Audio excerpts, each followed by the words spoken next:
Morning student. તો આપણે આના પહેલાંના લેક્ચરમાં ચેપ્ટર 20 હરી આવોને જોયું હતું કે આ એક લોકગીત છે. આમાં ભક્ત છે એ ભગવાનને પોતાના ઘરે પધારવા માટે નિમંત્રણ આપે છે. એની આગતા સ્વાગતા માટે વિવિધ તૈયારીઓ કરે છે. જેમ કે પ્રભુ આવવાના છે તો શેરી વળાવીને સજ્જ કરી રાખશે, આંગણામાં ફૂલો વેરાવશે, એને રહેવા માટે ઓરડા આપશે, દાડમનું દાંતણ આપશે, કરેણના જે વચ્ચેના પાંદડા હોય તે નાહવા માટે આપશે, નાહવા માટે કુંડીઓ અને નદીનું પાણી આપશે, ભોજનમાં લાપસી અને ઉકાળેલું દૂધ પણ આપશે, જમ્યા પછી એલચી અને પાનના બીડલા આપશે, રમવા માટે સોગઠાની રમત અને પાસાની જોડ આપશે, અને સૂવા માટે ઢોલિયો અને હિંડોળા ખાટ જેવી વિવિધ વસ્તુઓ આપશે. પછી આપણે MCQ પ્રશ્ન જવાબ બધું આપણે જોઈ લીધું હતું, બરોબર. પછી આવે છે 21મું ચેપ્ટર, જે આપણા સિલેબસમાંથી નીકળી ગયું છે, પ્રાણીઓનું ગોકુળ. હવે આપણે જોઈએ ચેપ્ટર 22. ચેપ્ટર 22 છે લઘુ કાવ્યો.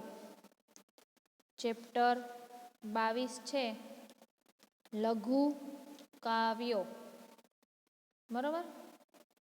હવે એના જે લેખક છે હસમુખ પાઠક. હસમુખ પાઠક, એમનો જન્મ 12/2/1930 થયો હતો. હસમુખ રતિલાલ પાઠક અટીરા અને માજે પુસ્તકાલય અમદાવાદમાં ગ્રંથપાલ તરીકે કાર્ય કર્યું. જે હસમુખ રતિલાલ પાઠક છે એણે અટીરામાં અને જે પુસ્તકાલય અમદાવાદમાં તેઓ લાઇબ્રેરિયન તરીકે કામ કર્યું હતું. અડીસ અબાબામાં પણ ગ્રંથપાલ તરીકે સેવાઓ આપી. જે અડીસ અને અબાબા ગામના નામ છે ત્યાં પણ તેને લાઇબ્રેરિયન તરીકે સેવાઓ આપી હતી. વસ્તુનું મૂળ અને બીજા કાવ્યોમાં તેમના અનુવાદો છે. જે વસ્તુનું મૂળ અને બીજા કાવ્ય નામનું પુસ્તક છે એમાં એના બધા અનુવાદો કાવ્ય છે, જે બીજી ભાષામાંથી એને ગુજરાતીમાં અનુવાદ કર્યા હોય. જાપાની નાટક એક છે ટ્વી નાઇટનો અનુવાદ સાર્સીનો સ્નેહ નામે કર્યો છે. જે જાપાની એક નાટક છે ટ્વી નાઇટ, એનો લેખકે હસમુખ પાઠકે અનુવાદ સાર્સીનો સ્નેહ નામે કર્યો છે. મા દીકરો અને રાત્રિ પછીનો દિવસ એ બે વાર્તાઓ એમણે લખેલી છે. બે વાર્તાઓ તેમણે લખેલી છે. પેલી છે મા અને દીકરો અને બીજી છે રાત્રિ પછીનો દિવસ. નમેલી સાંજ એ તેમનો કાવ્ય સંગ્રહ છે. સ્વાતંત્ર્યોત્તર પ્રયોગશીલ કવિતાનો નોંધપાત્ર સંગ્રહ છે. હવે હસમુખ પાઠકે અહીંયા મુક્તક આપ્યું છે. શું આપ્યું છે? મુક્તક. હવે આ મુક્તકમાં મહાત્મા ગાંધીના જીવનનો ખરો સંદેશ લાઘવથી પ્રતિકાત્મક રીતે વર્ણવ્યો છે. હવે આ એક મુક્તક છે. મુક્તક એટલે બે લીટીનું જ હોય, બરોબર. પણ બે લીટીમાં આપણને ઘણું બધું કહી જતા હોય છે. તો આ મુક્તકમાં મહાત્મા ગાંધીના જીવનનો એક સાચો સંદેશ અહીં આપણને આપ્યો છે, અને તે ખૂબ જ શોર્ટમાં આપ્યો છે અને તે પ્રતિકાત્મક છે. ગાંધીજી આખું જીવન સતત કાર્ય કરતા રહ્યા. આપણે જાણીએ છીએ કે ગાંધીજી જેટલું જીવન જીવ્યા એમાં એણે સતત શું કર્યું છે? પ્રયત્નો કર્યા છે. હંમેશા એણે કાર્ય જ કરતા રહ્યા છે. તેણે કદી પ્રેમાદ કર્યો ન હતો. પ્રેમાદ એટલે કે આળસ. પ્રમાદ એટલે આળસ. એણે કદી આળસ કરી હતી નહીં. એવા ગાંધીજીની સમાધિને ફૂલોથી ઢાંકી તેમને સુવડાવ્યા છે. એવા ગાંધીજી જ્યારે તેઓ મરણ પામી ગયા ત્યારે તેની સમાધિ બનાવેલી છે, અને સમાધિ છે એ ફૂલોથી ઢાંકી દેવાઈ છે. એમાં ગાંધી બાપુને સુવડાવેલા છે. તેવું જોઈને લેખક વ્યંગ રૂપે એટલે કે કટાક્ષથી ગાંધીજીના કર્મમય જીવનનો મહિમા પ્રગટ કરે છે. કે એને આખું જીવન કર્મ કર્યા છે એની અહીં આપણને સરસ મજાની વાત કરી છે. તો રાજઘાટ પર, એટલે કે ગાંધીજીની સમાધિ છે એ ક્યાં આવેલી છે? રાજઘાટ. તો રાજઘાટ પર લખેલું છે, આટલા ફૂલો નીચે ને આટલો લાંબો સમય ગાંધી કદી સૂતા નથી. મતલબ કે આટલા ફૂલો નીચે, એટલે કે ગાંધીજીની સમાધિ છે એના ઉપર આટલા ફૂલો પાથરવામાં આવ્યા છે ને આટલો લાંબો સમય, એટલે કે જ્યારથી એની મરણ થઈ ગયું છે, સમાધિ બની છે, ત્યારથી અત્યાર સુધી ગાંધીજી એમાં સૂતા છે. પણ લેખક એને વ્યંગ રૂપે રજૂ કરે છે કે ગાંધીજી કદી આટલું સૂતા નથી. કારણ કે એને આખી જીવન, એનું જ્યાં લગી જીવન હતું, જન્મથી લઈને જ્યાં લગી જીવા ત્યાં સુધીનું, એણે કદી આળસ કરી નથી અને કદી જાજુ સૂતા નથી. એ પોતાના કામમાં લગી જતા હતા. તેથી અહીંયા વ્યંગ ભાવે રજૂ કર્યું છે કે આટલા ફૂલો નીચે, એટલે કે ગાંધીજી છે એની સમાધિ ઉપર ફૂલો ગોઠવવામાં આવ્યા છે, તો ફૂલોની નીચે ગાંધીજી સૂતેલા છે. પણ આટલો લાંબો સમય તો ગાંધીજી કોઈ દી સૂતા હતા નહીં. એટલે કે એને પોતાના જીવનમાં હંમેશા કર્મો કર્યા છે, હંમેશા કામ કરેલું છે, કદી પોતાના માટે એણે આરામ કરેલો નથી. ઓકે, આ હતું હસમુખ પાઠકનું. હવે બીજું જોઈએ, રાવજી પટેલ. બીજું છે રાવજી પટેલ. રાવજી પટેલનો જન્મ 15/11/1939 થયો હતો અને મૃત્યુ 10/8/1968. જન્મ 15/11/1939 અને મૃત્યુ 10/8/1968. રાવજી છોટાલાલ પટેલનો જન્મ ખેડા જિલ્લાના વલ્લભપુરામાં થયો હતો. હવે રાવજીભાઈ છોટાલાલ પટેલ, એનું પૂરું નામ છે રાવજી છોટાલાલ પટેલ. એમનો જન્મ ખેડા જિલ્લાના વલ્લભાપુરા ગામમાં થયો હતો. તેમણે વિવિધ સ્થળે નોકરી કરી હતી. એવું નહીં કે એક જગ્યાએ સ્થાયી થઈને તેમણે નોકરી કરેલી, પણ તેણે વિવિધ સ્થળે નોકરી કરેલી હતી. અશ્રુઘર, ઝંઝા એમની નવલકથાઓ છે. અશ્રુ નામે અને ઝંઝા નામે એમની નવલકથાઓ આવેલી છે. અંગત સર્જકનો મરણોત્તર કાવ્ય સંગ્રહ છે. અંગત નામે એણે મરણોત્તર કાવ્ય સંગ્રહ લખ્યો છે, જે મરણ તરીકે ઓળખાયેલો છે. કૃષિ ચેતનાની મનોહર રચનાઓમાં કવિની અંગત વેદના અને મૃત્યુની અનુભૂતિઓ રમણીય રીતે પ્રગટ થઈ છે. પોતે પટેલ છે એટલે ખેડૂત હતા. કૃષિ ચેતનાની એને મનોહર રચનાઓ કરેલી છે, જેમાં કવિતે પોતાની જે દુઃખ હતા, પોતાની અંદરની વેદના હતી એ દર્શાવી છે, અને મૃત્યુની જે અનુભૂતિ થતી હોય તેના વિશે એણે આ મુક્તક છે એ રજૂ કર્યું છે. હવે લઘુ કાવ્ય હાઈકુ જાપાની કાવ્ય પ્રકાર છે. હવે લઘુ કાવ્યમાં મુક્તક આવે, હાઈકુ આવે, બરોબર. તો એમાં જે લઘુ કાવ્ય હાઈકુ છે, હાઈકુ એ અહીંયા આપણા ભારતનો નથી. એ એક જાપાની કાવ્ય પ્રકાર છે, પણ આપણે અપનાવેલો છે. હાઈકુ ક્યાંનું છે? જાપાનીનું, આપણું નથી, પણ આપણે તેને લઘુ કાવ્ય તરીકે અપનાવેલું છે. હાઈકુ 3 પંક્તિમાં 5 અક્ષરોનું ચોક્કસ બંધારણ ધરાવે છે. હવે હાઈકુ જ્યાં હોય ને તમારે જોવાનું 3 લીટીનું હોય.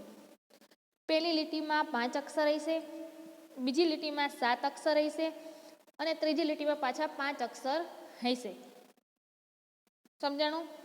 તો 17 અક્ષરનું આ હાઈકુ હશે. 3 પંક્તિમાં 5, 7, 5 એવી જ લાઈનમાં રચાયેલું હોય એને આપણે હાઈકુ કહીએ છીએ. હાઈકુ છે પોતાનું ચોક્કસ બંધારણ ધરાવે છે. 17 અક્ષરોનું આ લઘુ કાવ્ય કોઈ એક વિચાર, કોઈ એક સંવેદન અથવા તો પ્રકૃતિ દ્રશ્યનું ચિત્ર આલેખે છે. માની લો કે એમાં કોઈ ચોક્કસ વિચાર રજૂ થયો હોય, કાં ચોક્કસ કોઈ સંવેદન, એટલે કે કોઈ આપણી કહીએ ને તો ભાવવેલી આપણી જે પ્રકૃતિ છે એના ઉપર હોય, કાં કોઈ કુદરતી કાં તો કોઈ કુદરતી વસ્તુ ઉપર હોય છે.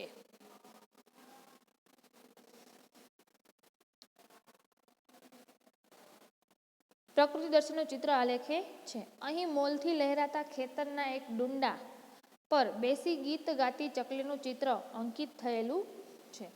હવે અહીંયા જે આપણને હાઈકુ આપવામાં આવ્યું છે એ હાઈકુમાં એક ડુંડું હોય. ડુંડું એટલે કે તમને ખબર છે કે ઘઉં કે એવું કંઈ ઉડે તો એનું ડુંડું હોય.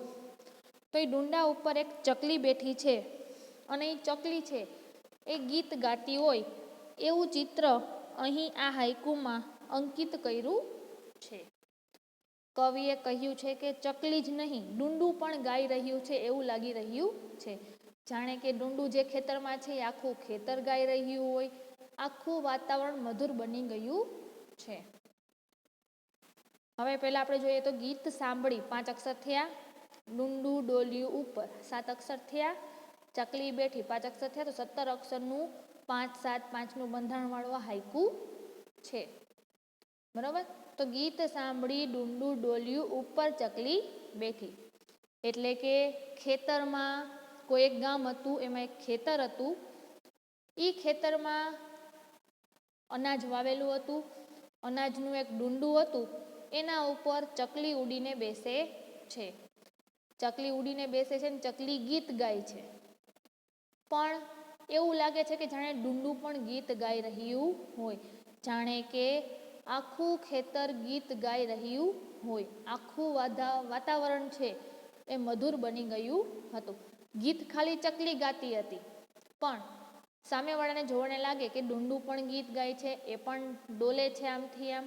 આખું ખેતર જાણે ગીત ગાતું હોય ને આખું વાતાવરણ છે એ સરસ મજાનું મધુર બની ગયું છે. આ રાવજી પટેલે લખેલું હતું. હવે ત્રીજું જોઈએ.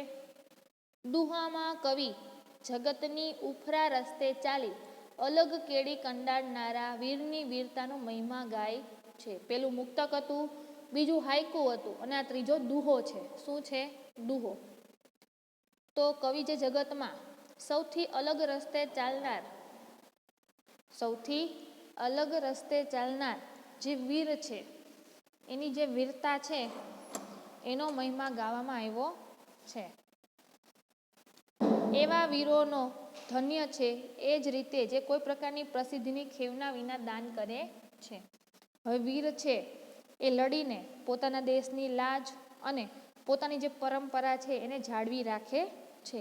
એ જ રીતે કોઈ પણ પ્રકારની પ્રસિદ્ધિ વગર, મતલબ કે જાહેરાત વગર જે દાન કરે છે, જે માણસ દાન કરે છે એ સૌથી મહાન છે. આપણને અહીં શું કીધું છે કે દુહામાં કવિ જગતથી જે સૌથી અલગ રસ્તે ચાલતો હોય, જે વીરની વીરતાનો મહિમા ગાતો હોય, કે વીર હોય એ હંમેશા કોઈથી હારે નહીં, લડીને યુદ્ધ જીતીને આવે છે, તો આપણે એનો મહિમા ગાતા હોઈએ છીએ. બરાબર. તો એવા જ વીરોને ધન્ય છે.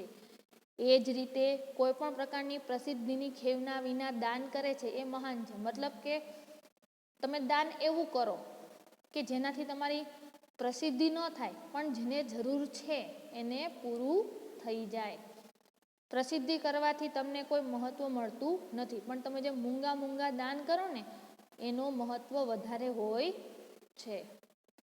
જીવન જંગમાં એ એકલા ઝઝુમે છે, નવી કેડી કંડારે છે. હવે જે વીર પુરુષ હોય છે એ વીર પુરુષ જીવનનો ગમે એવો યુદ્ધ હોય પોતાના જિંદગીનો, એ એકલા જ એમાં લડે છે અને પોતાના માટે નવો રસ્તો બનાવે છે. જે જૂનો રસ્તો બનેલો છે ને એના ઉપર કદી ચાલતા નથી, પણ પોતે પોતાની રીતે એક નવો રસ્તો બનાવે છે.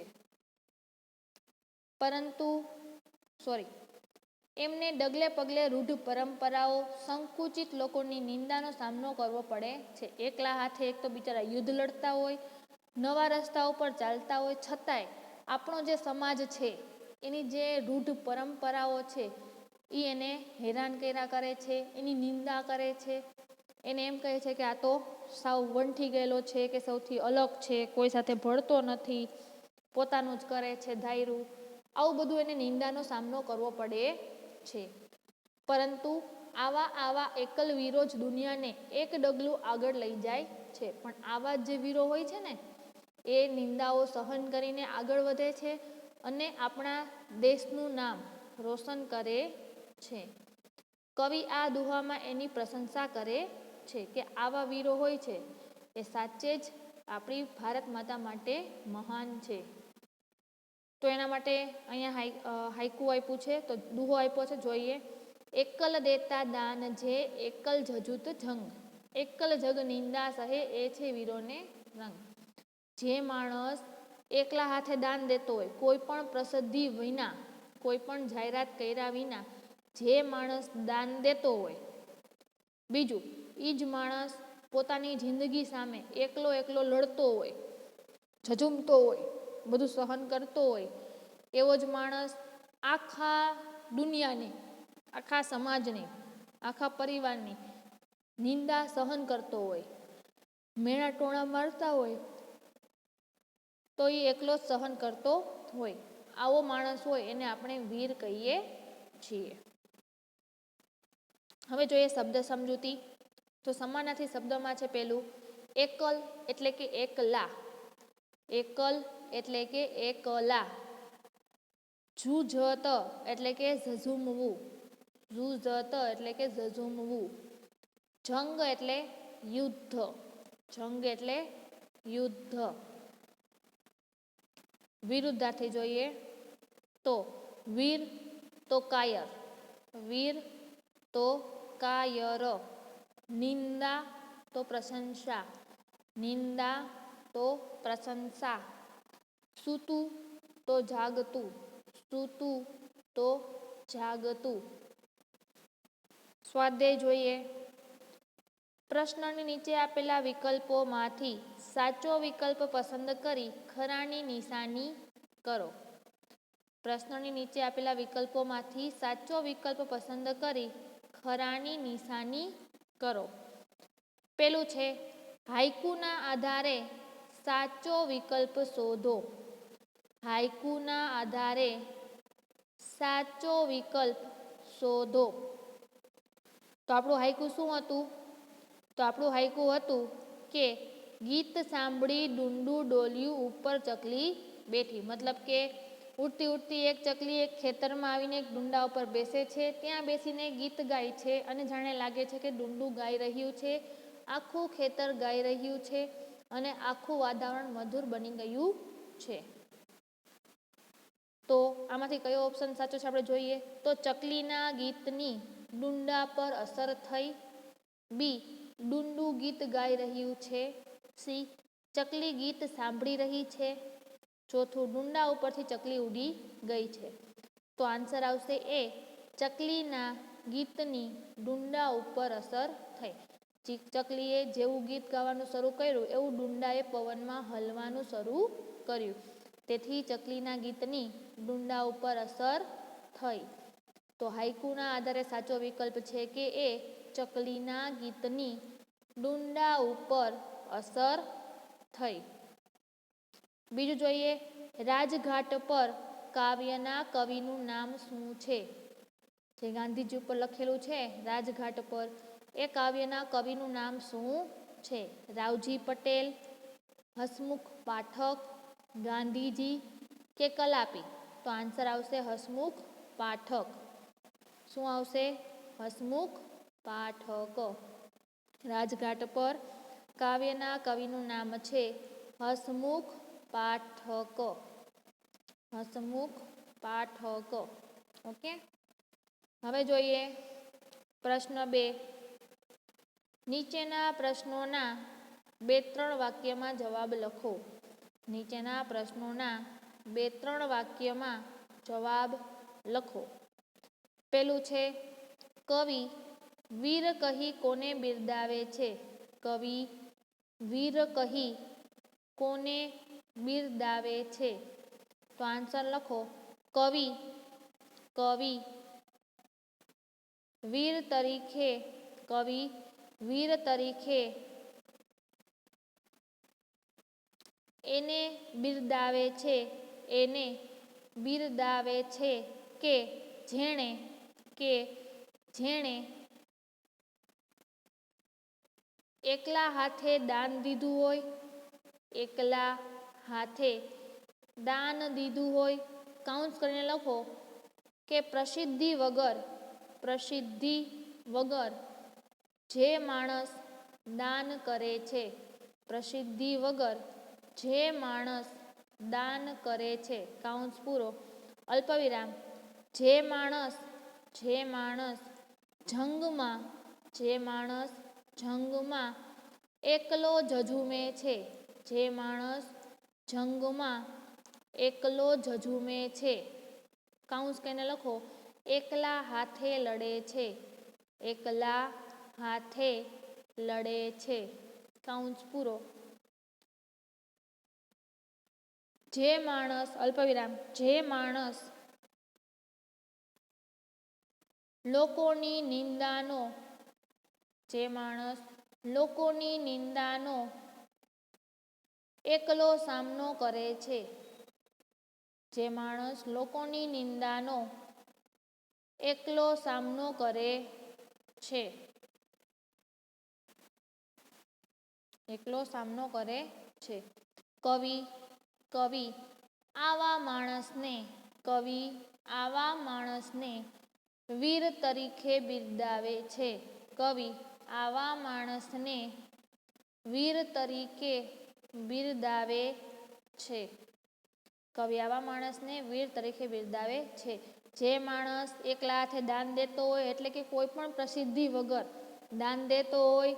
બીજું, જે એકલો લડતો હોય, જે માણસ એકલા હાથે લડતો હોય.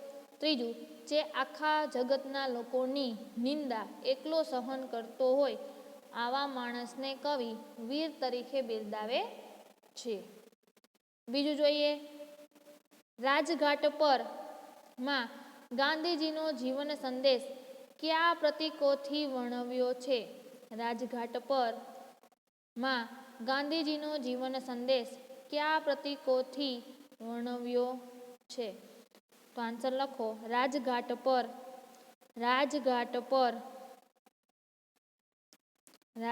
પર ગાંધીજીના જીવનનો ખરો સંદેશ પ્રતીકાત્મક રીતે વર્ણવ્યો છે. ખરો સંદેશ પ્રતીકાત્મક રીતે વર્ણવ્યો છે કે ગાંધીજી આખું જીવન સતત કાર્ય કરતા રહ્યા.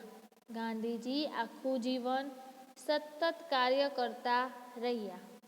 એણે કદી આળસ કરી ન હતી. એણે કદી આળસ કરી ન હતી. એણે કદી આળસ કરી ન હતી. એવા ગાંધીજીની સમાધિને ફૂલોથી ઢાંકી એમને સુવડાવ્યા છે. ફૂલોથી ઢાંકી એમને સુવડાવ્યા છે. છેલ્લું લખીએ. ત્રીજું, મુક્તકમાં ગીત ગાતી ચકલીનું શબ્દચિત્ર કેવી રીતે આલેખાયું છે? મુક્તકમાં ગીત ગાતી ચકલીનું શબ્દચિત્ર કેવી રીતે આલેખાયું છે? તો આન્સર લખો મુક્તકમાં પ્રકૃતિ દ્રશ્યની વાત કરવામાં આવી છે. મુક્તકમાં પ્રકૃતિ દ્રશ્યની વાત કરવામાં આવી છે. આપણે આના પછીનું ત્રીજું છે એ આપણે આવતા લેક્ચરમાં જોઈશું, બરોબર? કાં તો આટલું ફટાફટ લખી નાખો કે મુક્તકમાં ગીત ગાતી ચકલીનું શબ્દચિત્ર કઈ રીતે આલેખ્યું છે. તો મુક્તકમાં પ્રકૃતિ દ્રશ્યનું ચિત્ર આલેખાયું છે. મોલથી લહેરાતા ખેતરના એક ડુંડા પર બેસી ગીત ગાતી ચકલીનું ચિત્ર અંકિત થયું છે. ગીત ગાતી ચકલીનું ચિત્ર અંકિત થયું છે. કવિએ કહ્યું છે કે કવિએ કહ્યું છે કે ચકલી જ નહીં ડુંડું પણ ગાઈ રહ્યું છે. ચકલી જ નહીં પણ ડુંડું ગાઈ રહ્યું છે. આખું ખેતર ગાઈ રહ્યું છે. આખું ખેતર ગાઈ રહ્યું છે. આખું વાતાવરણ મધુર બની ગયું છે. આખું વાતાવરણ મધુર બની ગયું છે. તો અહીં આપણું આ ચેપ્ટર પૂરું થાય છે. વધારે આપણે આવતા લેક્ચરમાં જોઈશું. બરાબર, આમાં કાંઈ ન સમજાણું હોય તો લેક્ચર પૂરું થાય પછી પૂછી શકો છો. Thank you.